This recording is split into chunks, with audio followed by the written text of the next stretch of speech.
با درودی دوباره خدمت شما بینندگان و شنوندگان عزیز رادیو تیوی ارکوته. شما صدای من رو از شهر استکهلم بر روی موج اف ام فرکانس 91.6 مگاهرتز شنونده هستید. همچنین میتونید برنامه‌های تصویری ما رو از طریق فیسبوک، تلگرام و اینستاگرام دنبال کنید. در سرتاسر دنیا میتونید از طریق سایت رادیو بوتشیرکا صدای ما رو داشته باشید. برنامه امروز ما درباره سقوط هواپیما و قربانیان این حادثه در ایرانه. در همین زمینه دو مهمان دعوت کردیم. قبل از اینکه با سوالات در کنار مهمان ها باشیم، ویدئویی رو برای شما آماده کردیم. بیننده این ویدئو باشید که مراسمی در کلیسای جامع سوئد به یاد قربانیان این حادثه گرفته شده.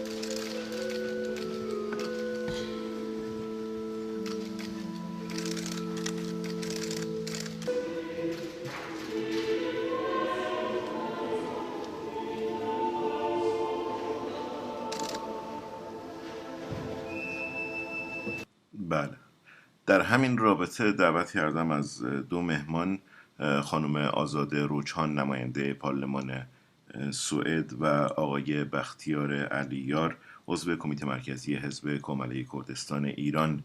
اول در خدمت خانم روچان هستیم. خیلی خوش اومدید به برنامه گفتگوی ویژه خانم روچان. سپاس از شما و درود به شنوندگان عزیز.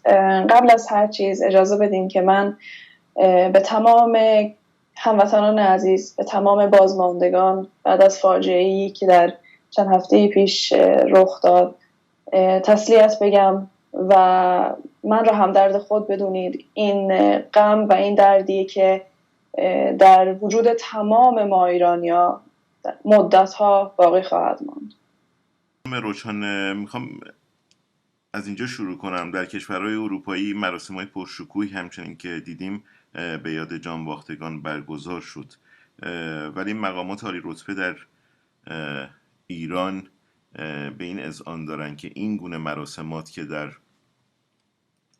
اروپا و یا آمریکا برگزار شده یک نوع بزرگنمایی و بر ضد حکومت ایرانه. نظر شما رو در این رابطه میخوام بپرسم، بفرمایید. بله، و از نظر من که واقعا اینطور نیستش. این فاجعه‌ای که پیش اومد، این هموطنان که از دست رفتن، کسانی که قربانی این سقوط هواپیمایی بودن، خب مسلماً شهروندان این کشورهای اروپایی و یا کشورهای کانادا، سوئد و دیگر کشورها بودن و این کشورها معمولاً برای شهروندانشون ارزش قائل میشن و بعد از هر فاجعه‌ای، حالا این هر فاجعه‌ای که پیش اومده به هر شکلی که بوده، مسلماً سعی میکنن که به شکلی برای اونا مراسمی برگزار کنن، یادبود اونا رو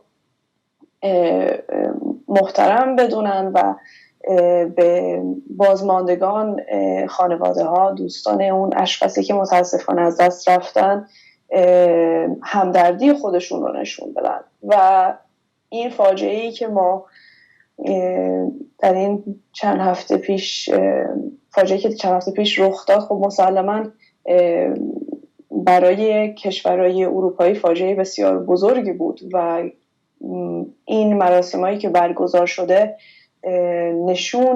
نشانه اینه که برای شهروندانشون ارزش قائل میشن و براشون مهم نیست که این شهروندان تابعیت دیگه هم دارن یا نه. مهم اینه که شهروندان این کشورها بودن. خانم روشن، شما نماینده پارلمان سوئد هستید. میخوام واکنش دولت سوئد یا نماینده پارلمان سوئد رو در این حادثه، در مورد این حادثه بدونم. و اگر توضیح چند روز پیش در پارلمان سوئد مراسمی برای یادبود این قربانیان برگزار شد، اگر توضیحی هم درباره این مراسم بدید ممنون میشم. بفرمایید.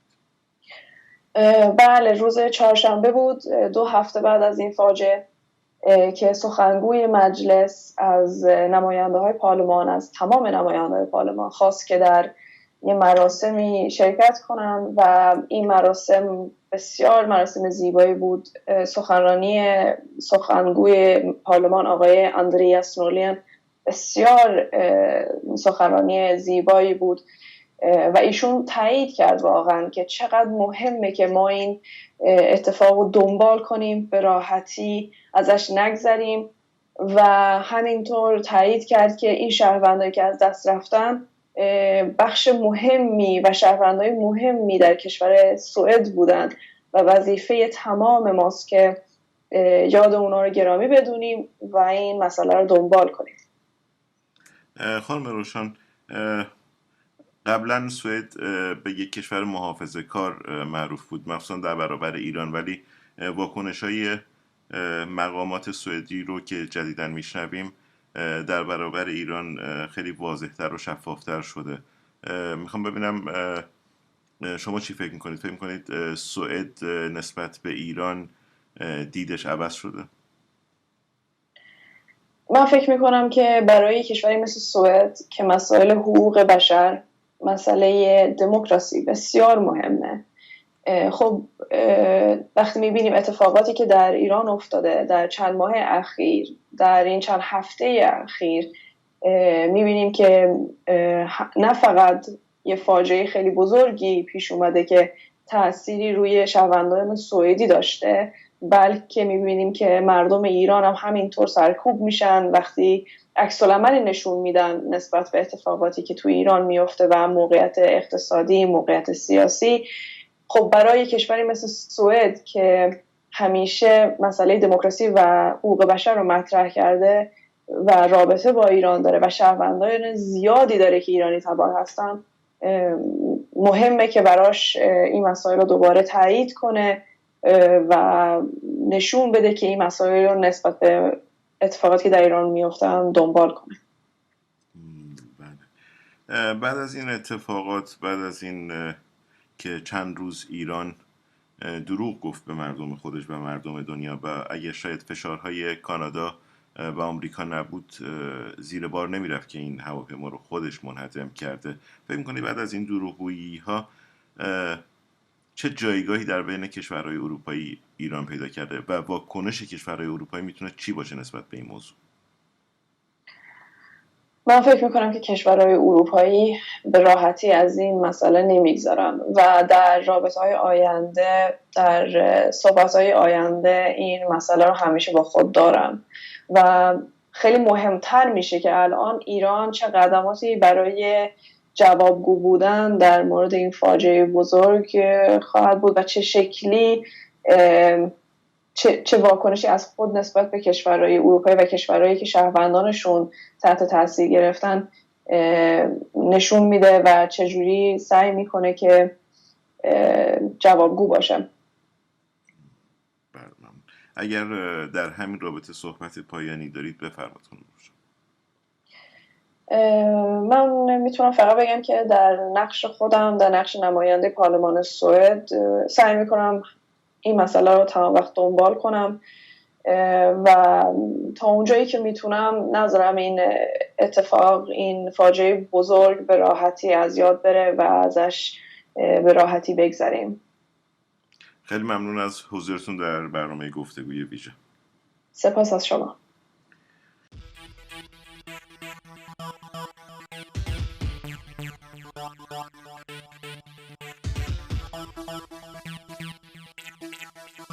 در ادامه برنامه همراه هستیم با آقای بختیار علیار، عضو کمیته مرکزی حزب کماله کردستان ایران. جناب علیار، خیلی خوش اومدید به برنامه گفتگوی ویژه. متشکرم جناب عباسیان. سلام و عرض ادب دارم خدمت شما و همه بینندگان و شنوندگان رادیو ارکوته. همچنین عرض تسلیتی دارم خدمت بازماندگان حادثه سقوط هواپیمای اوکراینی و عرض تسلیت دارم خدمت بازماندگان قربانیان اعتراضات آبان ماه. امیدوارم که ما در ایران بیش از این شاهد چنین اتفاقات تلخی نباشیم، هرچند تا زمانی که جمهوری اسلامی حاکمیت ایران رو در دست داره کماکان متاسفانه ما شاهد همچین مشکلات و همچین اتفاقاتی خواهیم بود. در خدمتتونم آقای عباس. بله جناب علیار، من همین سوال رو که میخوام از شما بپرسم از خانم روشن که نماینده پارلمان سوئد هستند پرسیدم. بعد از این حادثه مراسماتی برای یادبود جانباختگان این حادثه هواپیمایی تهران کیف برگزار شد که این مراسمات در اروپا و آمریکا شکوه خاصی داشت. مقامات عالی رتبه کشورها در این مراسمات حضور پیدا کردند، شمعی روشن کردند یا گلی به یاد قربانیان در کنار عکس این قربانیان گذاشتند. اما حکومت جمهوری اسلامی این گونه مراسماتو که در اروپا و آمریکا برگزار شده یک نوع بزرگنمایی میگه، اینا یک نوع بزرگنمایی که ضد حکومت ایران باشه. میخوام ببینم شما چی فکر میکنید؟ فکر میکنید آیا در اروپا و آمریکا این گونه مراسمات برگزار شده که ضد جمهوری اسلامی باشه برای این حادثه؟ من فکر نمی کنم این شکلی باشه که جمهوری اسلامی و مقاماتش دارن میگن. خودتون شاهد هستید که سابقه تحریف واقعیات از جانب جمهوری اسلامی سابقه مربوط به یکی دو ماه گذشته نیست و این خصلت مقامات جمهوری اسلامی در کل 40 سال گذشته و این بار هم به مانند همه دفعات گذشته جمهوری اسلامی میخواد که با این نوع شایعات یا با این نوع تبلیغات بالاخره بتونه مصرف داخلی داره براشون. من فکر میکنم که اصولا در کشورهای اروپایی یا غربی تقدیس نمی کنم کشورهای غربی رو و فکر کنم که اونجا همه چی خوبه، همه چی عالیه، حقوق بشر هست، ولی به هر جهت حقوق شهروندی در اونجا تثبیت شده و کسی که شهروندی این کشورها رو دریافت میکنه به عنوان یک شهروند، به عنوان یکی از اعضای این جامعه پذیرفته شده، بالاخره صاحب احتراماتی هست و صاحب کاراکتر و شخصیتی هست که در جامعه برای بقیه هم در نظر گرفته شده. حالا که در ایران کسانی که متولد ایران هستن، کسانی که اجدادشون در ایران متولد شده و ایرانی هستن، شهروندان درجه دوم و درجه سوم در ایران محسوب میشن. شما توجه بکنید ملیت ها در ایران خود به خود به عنوان شهروندان درجه دوم حساب میشن. کسانی که مذهبشون شیعه نیست شهروندان درجه دوم و سوم حساب میشن و در شیعه ها هم کسانی که موافق جمهوری اسلامی نیستن و دستگاه حاکمیت جمهوری اسلامی رو نمیپذیرند، هم کما اینکه در چند روز گذشته هم به کرات شنیدیم این حرف رو از جانب کسانی که دستگاه تبلیغی جمهوری اسلامی رو در دست دارن، اصولاً باید از ایران برن بیرون و ایران رو فقط برای کسانی میدونند که جمهوری اسلامی و حاکمیتش رو و سرکوبش رو و دیکتاتوریش رو میپذیرند و فکر میکنند ایران باید در مونوپول این افراد باشه و ایران فقط مال اونهایی است که بالاخره با این دستگاه خودشون رو تعریف میکنن، با این حاکمیت خودشون رو تعریف میکنن. به همین جهت من فکر میکنم که یعنی اتفاق غیر طبیعی رو نداده، اتفاق غیر طبیعی شکل نگرفته، چون در 40 سال گذشته کسانی که در جمهوری اسلامی تیرباران میشن پول فشنگی رو که بهشون میزنن ازشون میگیرن. در چنین حاکمیتی نباید انتظار احترام، انتظار این رو داشت که احترامی یا حرمتی به بازماندگان قربانیان گذاشته بشه، حرمتی برای قربانیان گذاشته بشه و حرمتی براشون قائل باشیم. به نظر من چیز طبیعیه و از جمهوری اسلامی و حاکمیتش همین انتظار رو داره. فکر میکنید بعد از این حادثه سقوط هواپیما و دروغگویی جمهوری اسلامی به مردم خودش و مردم دنیا اون جایگاه قبلی و حتی در بین طرفدارای خودش میتونه داشته باشه؟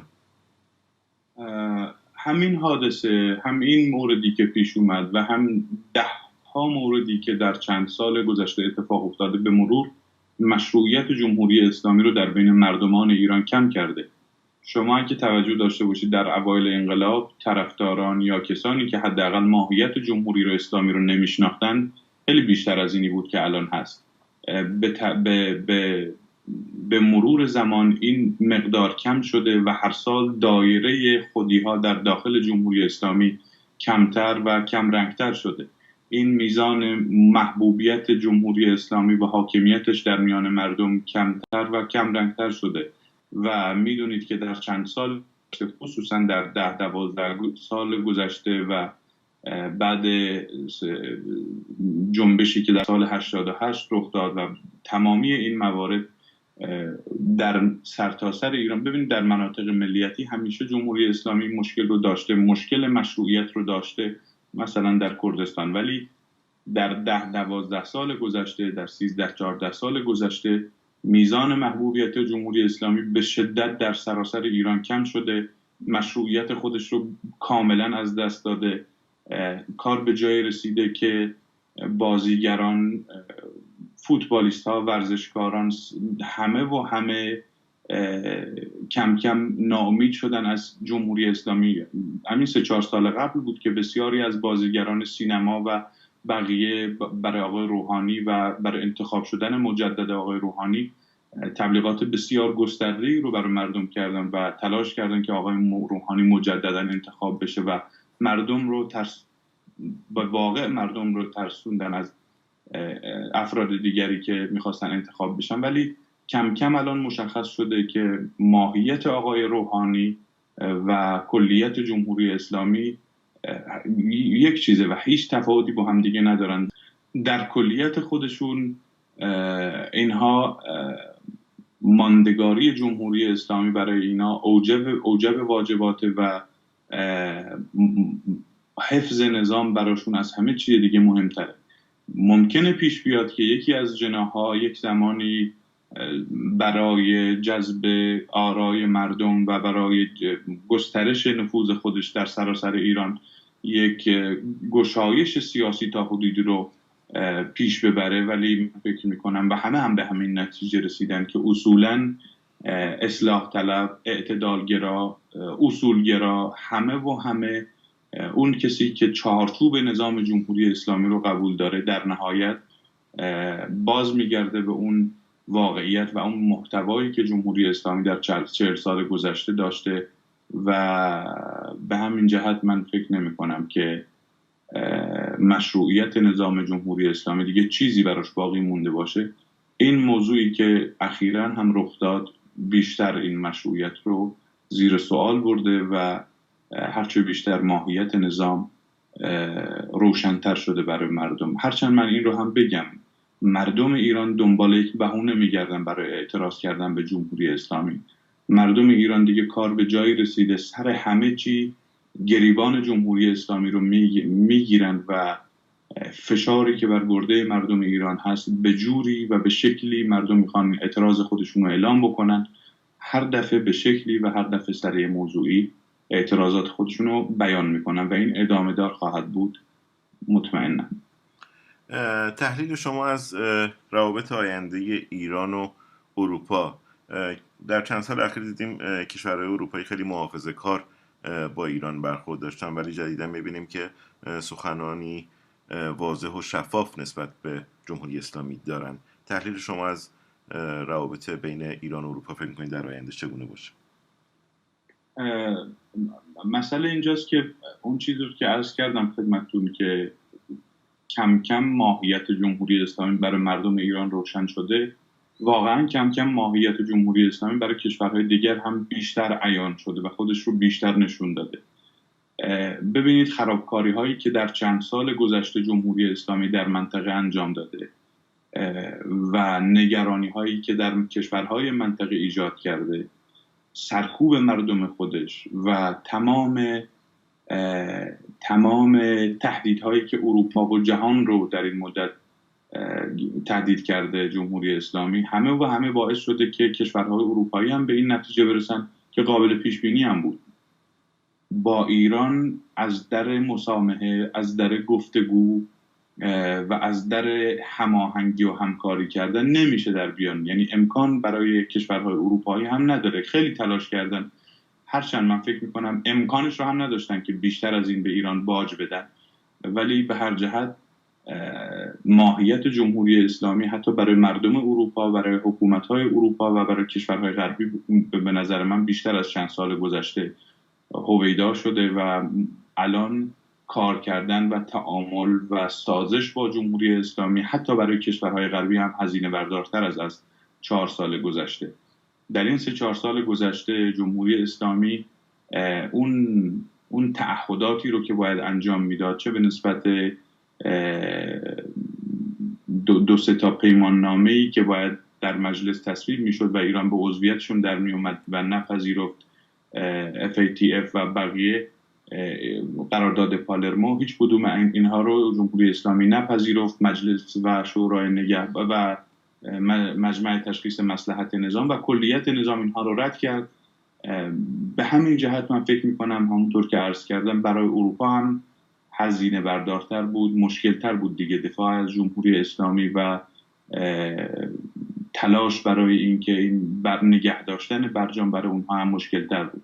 هرچند تحریم های گسترده ای رو که آمریکا الان وضع کرده دوباره، نباید این رو فراموش کنیم که بالاخره اروپا هم نمیتونست ادامه بده کارهای اقتصادی خودش رو با وجود تحریم های آمریکا با ایران. طبیعیه که کم کم این روابط کمرنگتر خواهد شد و هرچه هم که ایران تلاش بکنه، کما این که الان در چند روز گذشته شاهد هستید که کم کم دیگه فهمیده که اروپا هم جدی هست، داره مثل همیشه، مثل سیاستی که همیشه پیرو کرده، داره نرمتر صحبت میکنه. آقای ظریف دوباره لبخند همیشگی خودش رو دوباره داره به کار میبره، ولی به هر جهت فکر میکنم ماهیت جمهوری اسلامی بزرگترین دلیلی هست، روشن شدن ماهیت جمهوری اسلامی بزرگترین دلیلی هست که اروپا هم کم کم داره از این بازی که با هم شروع کرده بودن عقب میکشه. جناب علیار، شما ساکن کردستان عراق هستید و بیشتر واقفید به تحولاتی که در عراق داره روی میده. بعد از کشته شدن قاسم سلیمانی جایگاه ایران رو در عراق چگونه میبینید با این اعتراضاتی که مخصوصا چندین ماه در بغداد کماکان شاهدش هستیم؟ حوزه نفوذ جمهوری اسلامی در کشورهای منطقه کم کم شروع کرده بود به تنگتر شدن و کم کم شروع شده بود به کوچکتر شدن حوزه نفوذ جمهوری اسلامی و تمام تلاشش رو میکرد در چند ماه گذشته که اجازه نده این حوزه کوچکتر بشه، چون فکر میکنم نظریه‌ای رو که چند سال پیش شروع به اوج پیش کردن که جنگ و ناآرامی رو به بیرون از ایران سوق بدن که ناآرامی ها به ایران نرسه، حداقل تا دورانی برای ایران خوب کار کرده بود، برای این حاکمیت درست بود، یعنی تئوری درستی بود. ولی کم کم این همه جهان فهمیدن و ماهیتش دوباره میگم مشخص شده، حوزه نفوذ ایران در منطقه داره تنگتر میشه و این از چند ماه گذشته شروع شده بود، یعنی شکل عکس خودش رو شروع کرده بود. آقای سلیمانی هم تمام تلاش، آقای سلیمانی و کلیت نظام تلاششون این بود که جلوگیری بکنن از این روند معکوسی که شروع شده بود. الان و اعتراضاتی هم که در عراق، که در لبنان دیدیم، شاهد این بودیم که مستقیم جمهوری اسلامی رو عامل بدبختی خودشون میدونستن مردمان این کشورها. الان با وجود کشته شدن قاسم سلیمانی، من فکر میکنم آقای سلیمانی روابط خوبی داشت با رهبران کشورهای منطقه، با احزاب کشورهای منطقه و تونسته بود بالاخره تعاملی رو با این کشورها و رهبران این کشورها انجام بده.